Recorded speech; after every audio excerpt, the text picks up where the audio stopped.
2025 లేదా 26లో డిగ్రీ లేదా బీటెక్ చదివారా? సాఫ్ట్‌వేర్ జాబ్ కోసం ఎదురు చూస్తున్నారా? అయితే కోడ్ జ్ఞాన్ 100 డేస్ కోర్సులో చేరండి, జాబ్ సాధించండి. సో ఇందుకు ఏ కంపెనీలో ప్లేస్ అయ్యారు? అడ్రాయిడ్ ఇన్ఫర్మేషన్ సొల్యూషన్ ప్యాకేజ్ ఎంత? 2.5. 2.5. సో ఎలా ఉంది ఎక్స్పీరియన్స్ జాబ్ రాగానే? యాక్చువల్లీ ఫస్ట్ జాబ్ కాబట్టి కొంచెం బిట్ నర్వస్ ఉంది, but I'm very excited and eager. నాకు ఒక ఆపర్చునిటీ వచ్చింది to show my talent, to grow. Okay. And మరి కోడ్9 నుంచి అంటే మీ జర్నీ ఎప్పుడైతే కోడ్9లో జాయిన్ అయిందో జాబ్ తెచ్చుకునే వరకు ఎలా సపోర్ట్ చేసింది మీకు కోడ్9? ఫస్ట్ ఆఫ్ ఆల్ కోడ్9 గురించి చెప్పాలంటే that environment is so good. ఆ క్లాసెస్ కానీ చెప్పే మెంటర్స్ కానీ వాళ్ళు క్లియర్గా చెప్తారు. అడిషనల్గా మనకి ప్రాక్టీస్ సెషన్స్ అని ఉంటాయి, అందులో ఉండే మ్యామ్ వాళ్ళు కూడా చాలా రెస్పాన్సిబుల్గా మనకు వచ్చే ప్రతి డౌట్ని క్లారిఫై చేస్తారు. అండ్ ఇదంతా ఈ ప్రాసెస్ అంతా బాగుంటుంది. ఆ పార్ట్ ఆఫ్ దిస్ మాకు డైలీ టెస్ట్ అని, వీక్లీ టెస్ట్ అని, గ్రాండ్ టెస్ట్ అని, వీక్లీ ఏఐ ఇంటర్వ్యూస్ ఉండేవి.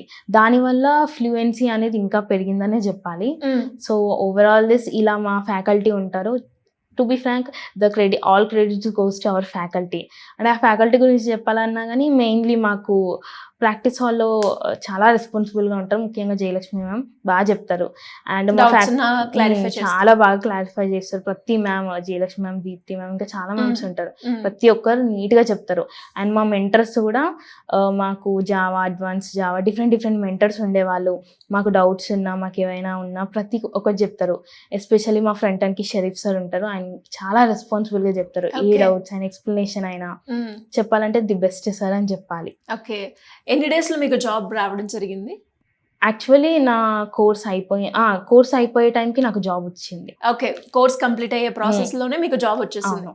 అండ్ ఈ 4 monthsలో మీరు ఏమేమి నేర్చుకున్నారు కోడ్9లో? అది మీకు ఇంటర్వ్యూ క్రాక్ చేయడానికి ఎలా ఉపయోగపడింది? కోడ్9లో యాక్చువల్లీ నాకు స్టార్టింగ్ నుండి కొంచెం ఇంగ్లీష్ కమ్యూనికేషన్ ఇంట్రెస్ట్ ఎక్కువ. అండ్ మాకు జరిగిన సాఫ్ట్ స్కిల్స్లో కూడా చాలా మంచి గైడింగ్ ఇచ్చారు. How to give interview, HR rounds ఎలా క్రాక్ చేయాలి, లైక్ మా behaviour, especially we talk with the recruiters, అదంతా బాగా ఎక్స్ప్లెయిన్ చేశారు. And mainly AI interviews, like coding technical knowledge వాళ్ళు ఇచ్చారు, వాళ్ళు బాగా ప్రాక్టీస్ చేయించారు. బట్ ఆ పార్ట్ ఆఫ్ కోడింగ్ నాలెడ్జ్ కూడా మాకు చెప్పాలంటే ఇంటర్వ్యూ క్రాక్ చేయాలంటే జస్ట్ నాలెడ్జే కాకుండా మన way of behaviour, way of talking, communication, that confidence, కొన్ని చిన్న స్ట్రాటజీస్ ఉంటాయి. వాటిని చాలా స్కిల్స్ కూడా మీకు నేర్పించారు. చాలా చెప్పాలంటే మంచి స్ట్రాటజీస్, ఎక్స్ట్రా స్కిల్స్ వాళ్ళు బాగా చెప్పారు. మాకు దానివల్ల చాలా హెల్ప్ఫుల్ అయింది ఇంటర్వ్యూ క్రాక్ చేయడానికి. అవును. ఓకే. అండ్ దాంతోపాటు కోడ్9లో చాలా మంది కూడా అంటే ఆపర్చునిటీస్ ఉన్నాయి, డ్రైవ్స్ ఇస్తూ ఉంటారు అని చెప్తూ ఉంటారు. సో ఆ డ్రైవ్స్లో మీరు కూడా అటెండ్ అయ్యారా? ఇప్పటి వరకు ఎన్ని అటెండ్ అయ్యారు? చాలా వరకు కొన్ని డ్రైవ్స్ అయ్యాయి, కొన్ని ఇంటర్వ్యూస్ అయ్యాయి.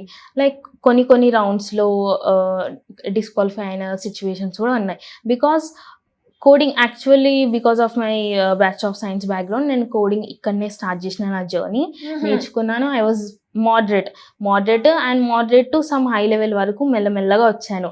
సో ఈ జర్నీలో నేను ఏమైనా డ్రైవ్స్ అటెండ్ అయ్యాను అంటే వాటిలో నేను నా బెస్ట్ పర్ఫార్మెన్స్ ఇచ్చాను. నా డ్రాబ్యాక్స్ ఉంటే నేను తెలుసుకున్నాను. అండ్ ఇన్ రిటర్న్ వచ్చిన తర్వాత మా మెంటర్స్ని అడిగి హౌ టు డెవలప్, సో ఇక్కడ నాకు ప్రాబ్లం అయింది. సో ఇలా కొన్ని డ్రైవ్స్ పోయాయి, కొన్ని లాస్ట్ రౌండ్ వరకు వెళ్ళాయి. సో ఫైనల్లీ ఇది క్లిక్ అయింది. అండ్ సైన్స్ బ్యాక్గ్రౌండ్ నుంచి కోడింగ్ నేర్చుకొని అండ్ చాలా తక్కువ టైంలోనే జాబ్ క్రాక్ చేసావు. సూపర్. అండ్ ఇంకెవరికైనా కూడా కోడ్9 రిఫర్ చేస్తావా? నేను ఖచ్చితంగా రిఫర్ చేస్తాను. టు బీ ఫ్రాంక్, ఇదనే కాదు, ఏ ఇన్స్టిట్యూట్ అయినా సరే కానీ స్టూడెంట్ సైడ్ నుండి కూడా ఎఫర్ట్స్ అనేవి చాలా ఇంపార్టెంట్. మా కోడ్9లో కూడా బికాజ్ నెంబర్ ఆఫ్ స్టూడెంట్స్ ఉంటారు. సో ప్రతి ఒక్క స్టూడెంట్ని వాళ్ళు వాచ్ చేస్తారు. బట్ ద థింగ్ ఈజ్ వాళ్ళకి మనం రెస్పాన్సిబుల్గా, మనం కరెక్ట్గా ఫోకస్ ఉంది అనిపిస్తే వాళ్ళు ఎక్స్ట్రా మనం 10% ఎఫర్ట్స్ పెడుతున్నామని వాళ్ళు ఒక్కసారి అబ్జర్వ్ చేస్తే వాళ్ళు ఇంకా ఎఫర్ట్స్ పెడతారు. ఓకే, స్టూడెంట్ హార్డ్ వర్క్ చేస్తుంది, మనం వాళ్ళకి హెల్ప్ చేద్దాం అన్నట్టు. సో స్టూడెంట్ రెస్పాన్సిబుల్గా ఉంటే ఖచ్చితంగా కోడ్9 వాళ్ళు ఇంకా పర్సనల్గా తీసుకొని మనని ఎంకరేజ్ చేస్తారు, మనకి ఇంకా నేర్పించాలని ట్రై చేస్తారు. సో 100% స్టూడెంట్ ఎఫర్ట్ కూడా ఉంటే ఈజీగా జాబ్ క్రాక్ చేయడానికి ఉపయోగపడుతుంది అంటారు. So finally one word about కోడ్9 according to you. I suggest it's a very good place to learn. The environment, the faculty, everything is so fine. I suggest they must try. In case you have any doubts, వచ్చి ఒకసారి మీరు మాట్లాడి మీరు ఫ్యాకల్టీని try చేసి you can see everything. Super అండి. And once again all the best and congratulations. Thank you so much. Thank you.